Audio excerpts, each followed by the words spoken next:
যতদিন সময়ের জন্য আল্লাহ তাআলা আপনাকে আমাকে সৃষ্টি করেছেন, আমার আপনার রিজিক আল্লাহ তাআলা অবশ্যই আমার কাছে পৌঁছে দেবেন। হয়তো আমার আপনার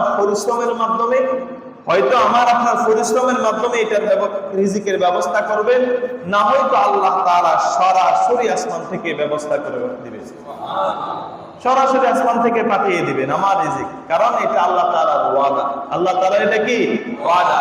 আল্লাহ পাক রব্বুল আলামিন কোরআনে কারীমের সূরাতুল হুদের 6 নং আয়াত 12 নং পারার প্রথম পৃষ্ঠার প্রথম আয়াত আল্লাহ পাক রব্বুল আলামিন ইরশাদ করেন, ওয়ামা মিন দাব্বাতিন ফিল আরদি ইল্লা আলাল্লাহি রিজকুহা ওয়া ইয়ালামু মুস্তাকাররাহা ওয়া মুস্তাওদাআহা কুল্লুন ফি কিতাবিন মুবিন।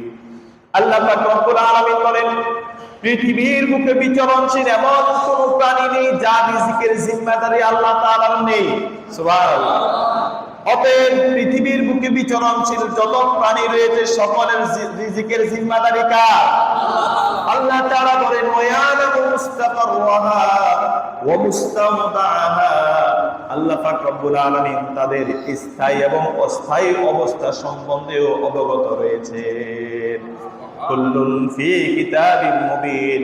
এই সকল বিষয় আল্লাহ তাআলা স্পষ্ট কিতাবের মধ্যে লিপিবদ্ধ করে রেখেছে। আমার আপনার দুনিয়ার বুকে আসার 50,000 বছরের আগে সব কিছু আল্লাহ তাআলা লিপিবদ্ধ করে রেখেছেন লাউহে মাহফুজের মধ্যে। কতদিন আমার হায়াত, কতটুকু পানি আমি পান করব, কতগুলা খাদ্য আমি ভক্ষণ করব, সব আল্লাহ তাআলা নির্ধারণ করে দিয়েছেন। বলুন না সুবহানাল্লাহ। এজন্য আল্লাহ পাক রব্বুল আলামিন বলেন, ওয়ামা মিন দাব্বাতিন ফিল আরদি ইল্লা আলাল্লাহি রিজকুহা। পৃথিবীর বুকে বিচরণশীল যত প্রাণী রয়েছে সকলের রিজিকের জিম্মাদারি আল্লাহ তাআলার উপরে ন্যস্ত রয়েছেন। ওয়া ইয়ালামু মুস্তাকাররাহা ওয়া মুস্তাওদাআহা। তিনি তো তাদের অস্থায়ী এবং স্থায়ী অবস্থা সম্বন্ধে অবগত রয়েছেন। কুল্লুন ফি কিতাবিন মুবিন। সব কিছু সুস্পষ্ট কিতাবের মধ্যে লিপিবদ্ধ রয়েছে। সুবহানাল্লাহ। ইমাম কুরতুবী রাহিমাহুল্লাহ তাফসীরে কুরতুবীর মধ্যে এই আয়াতের পরিপ্রেক্ষিতে একটি ঘটনা উল্লেখ করেন। তিনি বলেন, ইয়ামান থেকে একদল মুসলমান বাহিনী হযরতে আবু মুসা আশআরী এবং হযরতে আবু মালিক আশআরী রাদিয়াল্লাহু তাআলা আনহুর নেতৃত্বে ইয়ামান থেকে মদিনায় পৌঁছলেন। ইয়ামান থেকে মদিনায় আসলেন রাসূলের সাথে সাক্ষাতের জন্য। কিন্তু প্রতিমধ্যে তাদের যে ঘটনা ঘটেছিল সেটাই মূল আলোচনার প্রেক্ষাপট। হযরতে ইমাম কুরতুবী রাহিমাহুল্লাহ বলেন, ইয়ামানবাসী যখন মদিনায় পৌঁছতে মদিনার দিকে অগ্রসর হলেন, মদিনার দিকে তারা পথযাত্রা শুরু করলেন। প্রতিমধ্যে তাদের পানীয়, তাদের খাদ্য সামগ্রী যা ছিল সবকিছু শেষ হয়ে গেল। এখনো মদিনায় পৌঁছে নাই, কিন্তু পথের মধ্যে তাদের পানীয়, খাদ্য সামগ্রী যা ছিল সব শেষ। তারা সিদ্ধান্ত নিল তাদের মধ্যে একজন মুখপাত্রকে, একজন ব্যক্তিকে, একজন সাহাবীকে আল্লাহ রাসূল সাল্লাল্লাহু আলাইহি ওয়াসাল্লামের খেদমতে পাঠালেন, যে সে যেন গিয়ে তাদের এই অবস্থা সম্বন্ধে আল্লাহ রাসূলকে অবগত করেন। তাহলে হতে পারে আল্লাহ রাসূল তাদের জন্য কিছু খাদ্য পানীয়র ব্যবস্থা করবেন। এই মুখপাত্র সিদ্ধান্ত মোতাবেক আল্লাহ রাসূলের দরবারে পৌঁছলেন।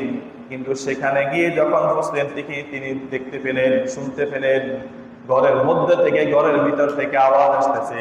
আল্লাহ রাসূল সাল্লাল্লাহু আলাইহি ওয়াসাল্লামের কোরআন তেলাওয়াতের মধুর ধ্বনি তার কানে ভেসে আসলো। আল্লাহ রাসূল কোরআন তেলাওয়াত করতেছেন, ওয়া মা মিন দাব্বাতিন ফিল আরদি ইল্লা আলাল্লাহি রিজকুহা। পৃথিবীর বুকে এমন কোন প্রাণী নেই যার রিজিকের জিম্মাদারি আল্লাহ তাআলার নেই। সাহাবী যখন এই কোরআনের আয়াতের তেলাওয়াত শুনলেন, সাথে সাথে সে থেমে গেল। আল্লাহ রাসূলের কাছে তাদের সেই অবস্থা সম্বন্ধে অবগত করা থেকে সে থেমে গেল, বিরত থাকলো। আল্লাহ রাসূলকে তাদের এই সমস্যার কথা বললেন না, বরং তিনি ওখান থেকে না বলে, আল্লাহ রাসূলকে কিছু না বলে ওখান থেকে ফিরে আসলো। সাথীদের কাছে ফিরে গিয়ে সে বলল, তোমরা সুসংবাদ গ্রহণ করো, আল্লাহ তাআলার সাহায্য তোমাদের নিকট আসতেছে। রাসূলকে কিচ্ছু বলেন নাই, না বলে সেখান থেকে ফিরে আসলেন আর সাথীদেরকে বললেন অপেক্ষা করো, আল্লাহ তাআলার সাহায্য তোমাদের কাছে আসতেছে। সকল সাহাবায়ে কেরাম মনে করলেন, বুঝতে পারলেন যে নিশ্চয় আল্লাহ রাসূল কোনো ভালো সুসংবাদ পাঠিয়েছেন। খাদ্য সামগ্রীর ব্যবস্থার জন্য আল্লাহ রাসূল আমাদেরকে কোন সংবাদ পাঠিয়েছেন। সকলেই অপেক্ষা করতেছে, সবাই উপবিষ্ট রইল। প্রতিমধ্যে দেখতে হলো দুইজন লোক পাতিল ভর্তি গোশত এবং রুটি নিয়ে উপস্থিত হয়ে গেল। সুবহানাল্লাহ। পাতিল ভর্তি গোশত এবং রুটি নিয়ে দুইজন ব্যক্তি উপস্থিত হয়ে গেল। সমস্ত ইয়ামানের মুসলমানরা, ইয়ামানের ওই দেশের সকল মুসলমানরা তারা তাদের পেট ভর্তি করে সারাদিন তারা এই খাবার ভক্ষণ করলো। তারা সকলে পরিতৃপ্ত হয়ে গেল, কিন্তু এই খাবার তাদের জন্য অনেক বেশি ছিল, প্রয়োজনের অতিরিক্ত অনেক খাবার হয়ে গেল। সকালে সিদ্ধান্ত নিল দুইজন ব্যক্তিকে দিয়ে এই খাবার আল্লাহ রাসূলের দরবারে পাঠিয়ে দেওয়া হোক। সুবহানাল্লাহ। খাবার অপচয় করা যাবে না, যেহেতু আমাদের পেট ভরে গেছে, মদিনায় কিছুক্ষণ পরে আমরা পৌঁছে যাব, যে খাবার রয়ে গেছে এটা আবার রাসূলের দরবারে পাঠিয়ে দেওয়া হোক। দুইজন সাহাবী খাবার নিয়ে, অতিরিক্ত খাবার নিয়ে আল্লাহ রাসূলের নিকটে দরবারে উপস্থিত। আল্লাহ রাসূলকে গিয়ে বললেন, আল্লাহ রাসূল, আপনার পাঠানো খাদ্য আমাদের জন্য অত্যন্ত সুস্বাদু এবং উপাদেয় ছিল, কিন্তু এই খাদ্য আমাদের জন্য প্রয়োজনের অতিরিক্ত ছিল, অনেক বেশি হয়ে গেল। ওগো আল্লাহ রাসূল, অতিরিক্ত খাবার আমরা আপনার দরবারে আবার পুনরায় নিয়ে এলাম। আল্লাহ রাসূল এই কথা শুনে বললেন, আমার সাহাবীরা, আমি তো এই খাবার পাঠাইনি। আল্লাহু আকবার। আল্লাহ রাসূল বললেন, আমার সাহাবীরা, আমি তো তোমাদের জন্য খাদ্যের ব্যবস্থা করি নাই। তারা তাদের বৃত্তান্ত ঘটনা আল্লাহ রাসূলকে বললেন। আল্লাহ রাসূল তাদের এই ঘটনা শুনে বললেন, ওই মুখপাত্র সাহাবীকে আমার নিকটে নিয়ে আসো। ওই সাহাবীকে যখন আল্লাহ রাসূলের কাছে নিয়ে আসলেন, আল্লাহ রাসূল বৃত্তান্ত ঘটনা তাদেরকে শুনলেন। সে বলল, ও আল্লাহ রাসূল, যখন আমি আমাদের সমস্যার কথা আপনার দরবারে বলার জন্য বসলাম, তখন আমি আপনার জবান মুবারক থেকে, ঘরের ভিতর থেকে যখন কোরআনে কারীমের এই আয়াতের তিলাওয়াত শুনলাম, ওমা মিন দাব্বাতিন ফিল আরদি ইল্লা আলাল্লাহি রিজকুহা, পৃথিবীর বুকে বিচরণশীল এমন কোন প্রাণী নেই যার রিজিকের জিম্মাদারি আল্লাহ তাআলা নেন নাই। ওগো আল্লাহ রাসূল, আমি এই আয়াতের তেলাওয়াত শুনে আমাদের সমস্যার কথা আপনার কাছে বলার থেকে আমি বিরত রইলাম, কারণ আমার মনে হয়েছে পৃথিবীর বুকে সবচেয়ে উৎকৃষ্ট, সবচেয়ে শ্রেষ্ঠ জাতি হচ্ছে আমরা, সবচেয়ে শ্রেষ্ঠ ইনসান হচ্ছে আমরা। কি বলেন? মানুষ আশরাফুল মাখলুকাত, আমরা হচ্ছে শ্রেষ্ঠ মাখলুক। অতএব আল্লাহ তাআলা আমাদের ব্যাপারে তো কি আরো বেশি অবগত রয়েছে। এই জন্য আল্লাহ রাসূল, আমি আপনার কাছে আমাদের সমস্যার কথা, আমাদের অভিযোগটা জানানোর থেকে আমি বিরত থাকলাম। আল্লাহ রাসূল এই কথা শোনার সাথে সাথে বললেন, ও আমার সাহাবীরা, এই খাবার আমি পাঠাইনি, বরং এই খাবার তোমাদের কাছে ওই মহিয়ান গরিয়ান পবিত্র সত্তা পাঠিয়েছেন, যিনি পৃথিবীর বুকে বিচরণশীল সকল প্রাণীর রিজিকের জিম্মাদারি নিয়েছে। সুবহানাল্লাহ। যিনি পৃথিবীর বুকে যত প্রাণী রয়েছে সবাই রিজিকের জিম্মাদারি যিনি নিয়েছেন, নিজ দায়িত্বে নিজ অনুগ্রহে সৃষ্টি করেছেন, আবার নিজ দয়াতে তাদের রিজিকের জিম্মাদারিও নিয়েছেন, তিনি এই খাবার তোমাদের জন্য পাঠিয়েছেন, আমি এই খাবার পাঠাইনি। সুবহানাল্লাহ। সম্মানিত হাজিরিন, এভাবে যুগে যুগে আল্লাহ পাক রব্বুল আলামিন আসমান থেকে পাকানো খানা সরবরাহ করে একথা প্রমাণ করে দিয়েছেন যে রিজিকের মালিক কে? আরো জোরে বলেন, রিজিকের মালিক কে? আল্লাহ পাক রব্বুল আলামিন এভাবে যুগে যুগে আসমান থেকে পাকানো খানা সরবরাহ করে একথা প্রমাণ করেছেন যে রিজিকের মালিক একমাত্র তিনি। হযরতে মূসা আলাইহিস সালামের উম্মত বনি ইসরাইলকে 40 বছর যাবত, 40 বছর পর্যন্ত আল্লাহ পাক রব্বুল আলামিন আসমান থেকে পাকানো খানা সরবরাহ করেছে। 40 বছর পর্যন্ত বনি ইসরাইলকে আল্লাহ পাক রব্বুল আলামিন আসমান থেকে পাকানো খানা পাঠিয়ে দিয়েছেন তাদের জন্য।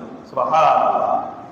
কিন্তু আল্লাহ তাআলা এটা স্বাভাবিক নিয়ম নয়, আল্লাহ তাআলা এটা স্বাভাবিক নিয়ম নয়। আল্লাহ পাক দুনিয়াতে বিপুল পরিমাণে কর্মসংস্থানের ব্যবস্থা তৈরি করে দিয়েছে। এরপরে আল্লাহ তাআলা নির্দেশ দিয়ে দিয়েছেন যে যার মতো করে নিজের মেধা এবং যোগ্যতা বলে এবার তোমরা আমার দেওয়া রিজিক তোমরা অন্বেষণ করতে থাকো। সুবহানাল্লাহ। আল্লাহ তাআলা বিপুল পরিমাণে কর্মসংস্থানের ব্যবস্থা করেছেন, পাশাপাশি আমাদেরকে নির্দেশ দিয়েছেন যাও এবার প্রত্যেকেই নিজেকে নিজের মেধা এবং যোগ্যতা দিয়ে রিজিক অন্বেষণ করো, রিজিক তালাশ করো। সুবহানাল্লাহ। কোরআনে কারীমের সূরাতুল জুমার 10 নং আয়াতে আল্লাহ পাক রব্বুল আলামিন এই কথা আমাদেরকে জানিয়ে দিয়েছেন। আল্লাহ পাক রব্বুল আলামিন বলেন, فَإِذَا قُضِيَتِ الصَّلَاةُ فَانتَشِرُوا فِي الْأَرْضِ وَابْتَغُوا مِنْ فَضْلِ اللَّهِ।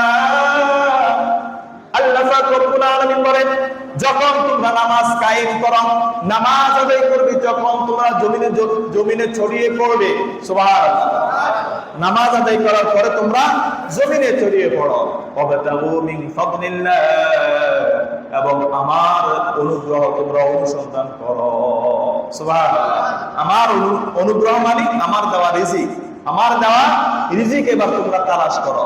ওয়াজকুরুল্লাহা কাসীরান লাআল্লাকুম তুফলিহুন, এবং অধিক পরিমাণে আমাকে স্মরণ করো যাতে করে তোমরা সফল কাম হতে পারো। সুবহানাল্লাহ।